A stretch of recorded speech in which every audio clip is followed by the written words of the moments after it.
오늘 우리가 읽어야 될 에레미야 예가 1장, 2장은 각 장마다 22절로 구성되어 있습니다. 이건 우연이 아니고 그 의도성이 있는 겁니다. 그리고 22절마다 각 문장이 첫 단어가 히브리어는 히브리 알파벳 순서대로 되어 있습니다. 그러니까는 에레미야 예가 1장 1절은 알렙이라고 하는 알파벳으로 시작하고 2절은 베스, 에레미야 예가 2장도 마찬가지입니다. 이거 보고 답관체다, 문학 기법이 답관체라고 하는 겁니다. 쉽게 말하면 이런 거예요. 가나다라 있잖아요. 한번 여러분이 가 해보세요. 가나안 혼인잔치의 기적을 믿나요? 나는 물론 믿습니다. 다행이네요. 라면의 물이 포도주 되기를 기대하시나요? 이런 식으로 가나다라, 마바사 이게 각각 이렇게 그 의미를 담길 수 있어요. 그래 연세드신 분들은 치매 걱정 예방하려고 막 노력하는 것도 괜찮지만 이렇게 가나다라 같은 걸 가지고 내 신앙을 고백한다든지 기도문을 쓴다든지 그러면 생각해 보세요. 가나다라 마바사 거기에 맞는 걸 신경 쓰느라고 얼마나 이 두뇌 활용을 잘 하시겠어요. 그러면서 치매 걸리지 않기를 축복합니다. 어쨌거나 그런 큰 틀로 구성되어 있다 이렇게 하시면 되고요. 에레미야에게는 애가는 이렇게 시작합니다. 슬프다 이성이여, 전에는 사람들이 많더니 이제는 어찌 그리 적막하게 앉았는고. 전에는 열국 중에 크던 자가 이제는 과부같이 되었고, 전에는 열방 중에 공주였던 부러움을 받던 자가 이제는 강제 노동이나 하는 하녀가 되었도다. 밤에는 슬피 우니 눈물이 뺨에 흐름이여. 여기서 이 슬프다라고 하는 단어는 에카라고 하는 히브리어인데요, 어떻게라고 하는 의미로 번역하는 것이 아마 이해하기 쉽습니다. 우리도 너무나도 황당한 일을 당하면 우리는 말이야, 아니 어떻게 이런 일이 있을 수 있어? 그 어떻게, 그게 슬프다, 그런 의미입니다. 과거에는 그토록이나 아름답고 찬란했던 예루살렘이 어떻게 이렇게 처절하게 멸망되었는가, 그렇게 시작하고 있는 겁니다. 이 본문대로 하면 주변 열강들이 부러워했던 여왕이 남의 입방아에 오르내리면서 씹히는 신세가 됐어요. 남들은 그 사람만 딱 보면 부럽다, 나도 저렇게 되었으면 했던 주인공이 어느 순간부터 꼴 좋다, 아이고 저렇게 하는 거 봐, 옛날에는 그렇게 되었다는 거예요. 그리고 부러움을 받던 공주였던 사람이 어느 순간부터 포로가 되니까 하녀처럼 무시당하고 조롱당하면서 완전히 추락한 거예요. 그럼 이렇게 추락당한 입장에서 얼마나 기가 막히겠어요. 그러다 보니 낮에는 울지도 못해요. 왜?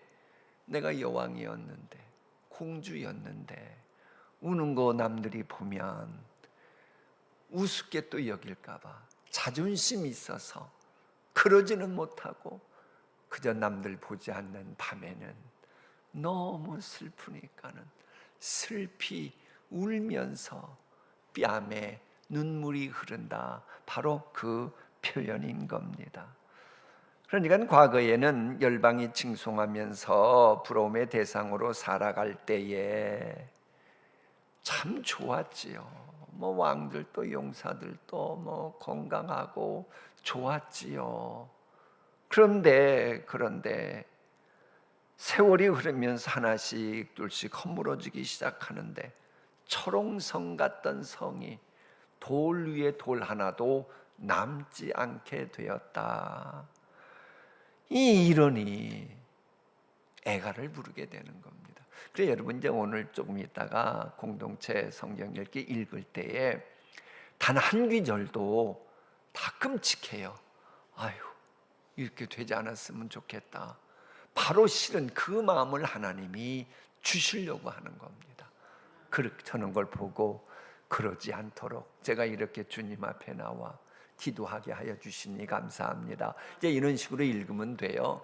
어쨌거나 이 에레미야 예가 입장에서 보면 인류 역사는 파괴의 역사입니다. 파괴의 역사. 사실 여러분 지금 무엇인가 발전하고 기막힌 아이디어 내고 성공한다. 그 이면을 들여다보세요. 누군가가 파괴당한 겁니다. 누군가를 딛고 올라선 거죠. 안 그래요?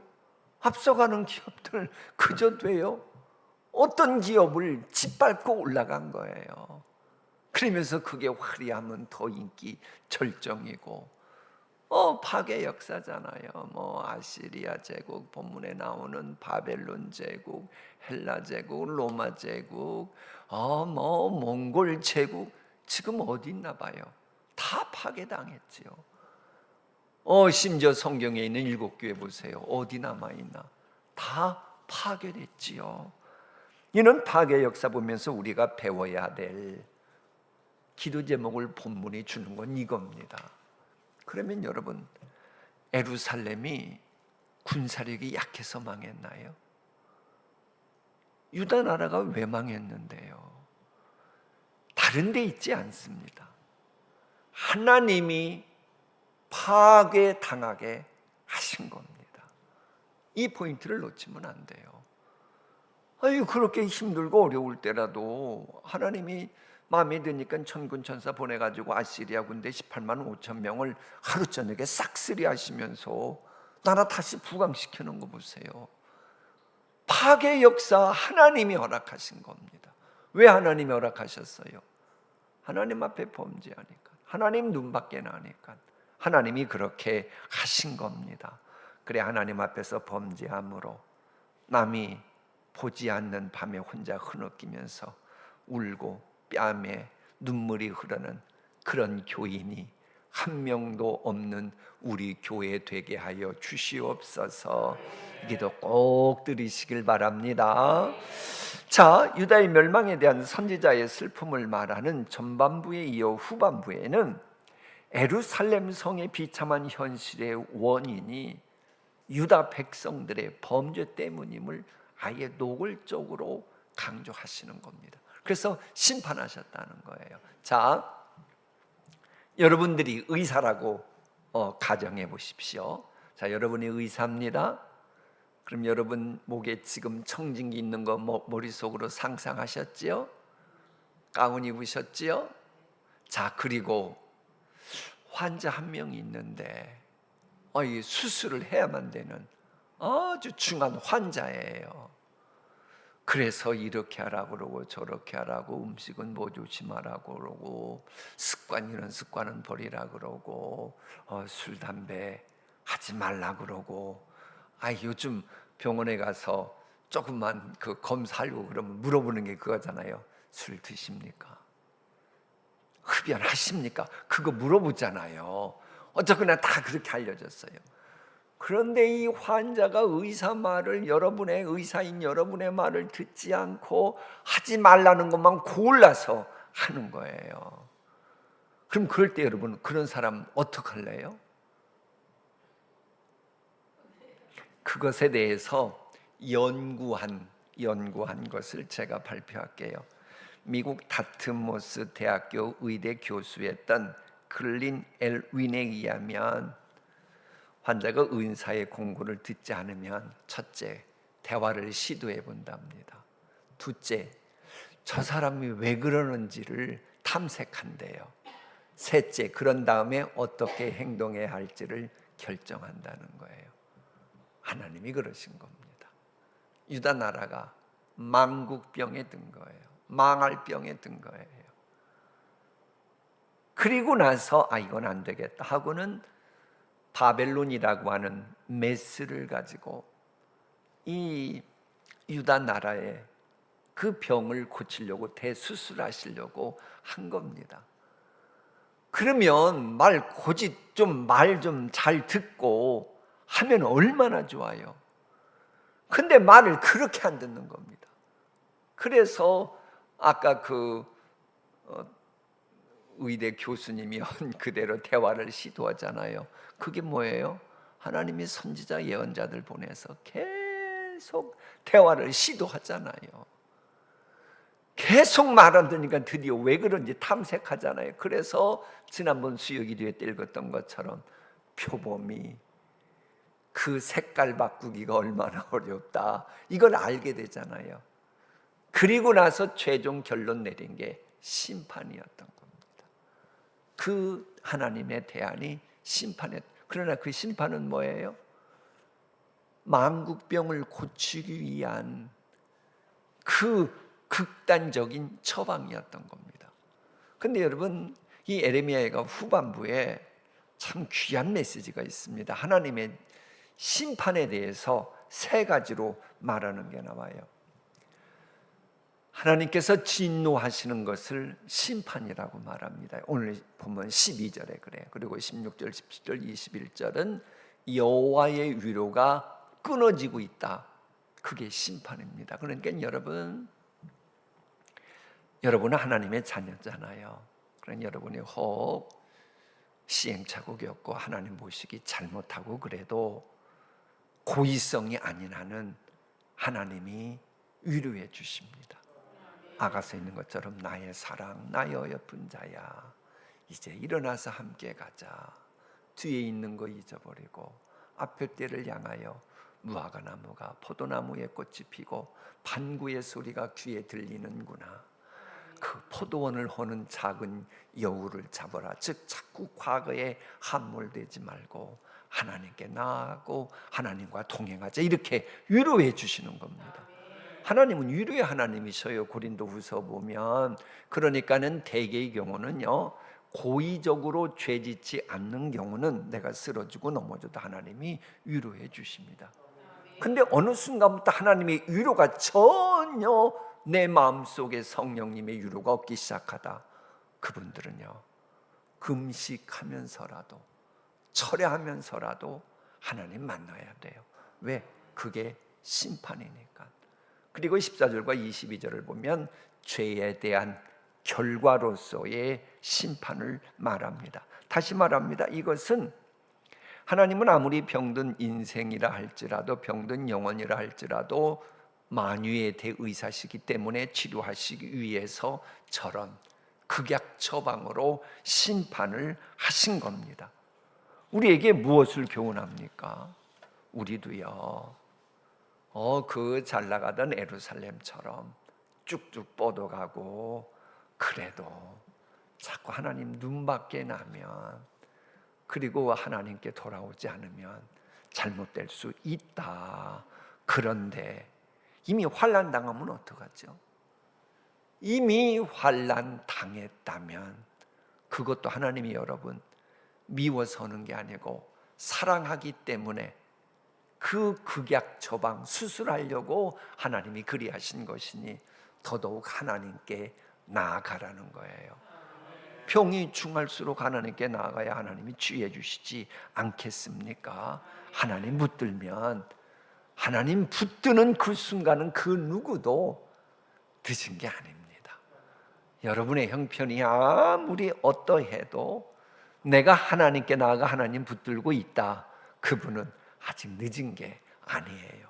그래 에레미야가 2장도 그걸 강조하는 겁니다.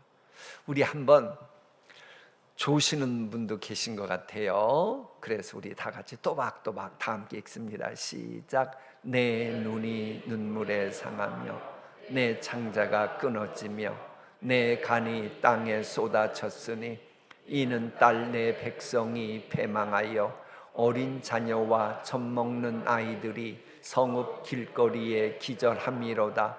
그들이 성읍 길거리에서 상한 자처럼 기절하여 그의 어머니들의 품에서 혼이 떠날 때에 어머니들에게 이르기를 곡식과 포도주가 어디 있느냐 하도다. 무슨 얘기인가 알겠죠? 애들이 죽어가면서 곡식과 포도주가 어디 있냐, 그게 뭐예요? 굶어 죽어가는 겁니다. 굶어서 죽어가다 보니까 애들 입에서 엄마, 맘마, 맘마, 엄마 옥수수라도 줘, 엄마 감자 없어. 그것도 못 주니까 그러면서 죽어간다는 거예요. 그러면 이 말씀을 왜 해주시느냐? 인원 형편이라 할지라도 에레미야는 하나님께 나아가 기도하였다라고 하는 겁니다. 그래서 여호와여 보시옵소서. 이 엄청난 비극을 보면서 그야말로 막 나가는 게 아니고 애따 모르겠다, 될 대로 되라, 하나님이 어디서, 그러는 게 아니고 힘든 현실이 있을 때 사람에게 먼저 가서 호소하지도 않고 하소연하지도 않고 바벨론한테 가서 애걸복걸하지도 않고 맨 먼저 하나님께 나아가 기도했다라고 하는 겁니다. 왜?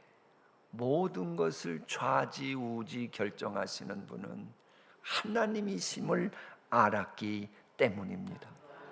그럼 하나님 보고 여호와여 보시옵소서 그러는데 뭘 보라는 걸까요? 뭘 하나님 보시라 그럴까요?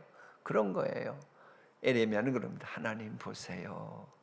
예루살렘 성이 망했어요. 폐허가 됐어요. 하나님께 영광 돌리던 성전이 파괴된 거 보세요. 아이들 굶주려 울고 있잖아요. 울다 배고파서 지쳐서 엄마한테 밥 엄마 밥 하다가 죽어가잖아요. 이것뿐만이 아니라 부모가 되어가지고 먹을 게 없으니까는 자식을 이렇게 먹는 이런 비극이 있는 거, 이거 좀 보세요. 그러면서 여호와여 보시옵소서 그러는 겁니다. 지금까지 말씀드린 내용은 실은 에레미야 예가태에 나오는 내용을 압축한 거예요. 하나님이 그러면 예레미야가 지금 말한 모든 상황을 아실까요? 모르실까요? 그래요. 시간도 가는데 뭐 계속 그러고 계셔요. 아니, 하나님이 그 모든 상황을 아셔요? 모르셔요? 그런데도 왜 에레미야가 이런 기도를 하게 하셨을까요? 그것에 대해서는 그 요크 대학교에 레슬리 그린버그 교수가 있습니다. 이분이 정서 중심 치료라고 하는 걸 얘기해요. 내가 고통스럽고 아프고 애달프고 애절하고 그럴 때는요, 혼자 끙끙 앓지 말고 그것을 내가 애절함, 애달픔, 간절함, 슬픔, 아픔, 이것을 토해내면서 인간의 마음이 치유되는 것을 이분이 발견하고, 이쪽 분야의 세계적인 권위자입니다. 레슬리 그린버그가. 그렇다면 하나님도 그런 거예요. 에레미야가 얼마나 자기 민족을 사랑합니까? 근데 민족이 그렇게 되는 거 보고 에레미야도 지금 마음이 뭐 보통 그 힘들고 어려운 게 아니에요. 그래 하나님이 당신의 사랑하는 선지자 보고 너 그거 다 토해내라 그러면서 여호와여 보시옵소서 그러는 겁니다. 근데 여기서 이제 보시옵소서라고 하는 이 단어는요, 라라고 하는 단어인데 그냥 눈으로 힐끗 하나님 보세요, 그게 아닙니다. 관심을 가지고 때로는 응답하옵소서라고 하는 의미까지 있는 겁니다. 하나님 보세요, 보세요. 이거 하나님이 심판하신 거죠. 하나님이 잘못했다고 벌 내리신 거 맞지요? 진노 중에라도 긍휼 베푸시는 하나님 좀 봐주실 수 없어요? 좀 보세요. 불쌍하지도 않아요? 인간은 자퇴성 있잖아요. 그걸 하나님 그렇게 혼내시면 어떡해요? 좀 도와주세요. 응답해 주세요. 그런 기도문인 겁니다. 그러니까는 에레미야는 마음은 무너졌지만 하나님께 나간 거예요. 에레미야는 울고 있지만 울면서도 하나님께 나아가서 보좌를 꼭 붙들었던 거예요. 여러분, 무너졌어도 하나님의 보좌 붙드세요. 여러분의 마음에 슬픔이 있어도 하나님께 나아가 붙들어야 합니다. 하나님이 심판하셔서 그렇다. 그럼 인정하세요. 주님, 잘못했으니 심판하신 거 맞아요.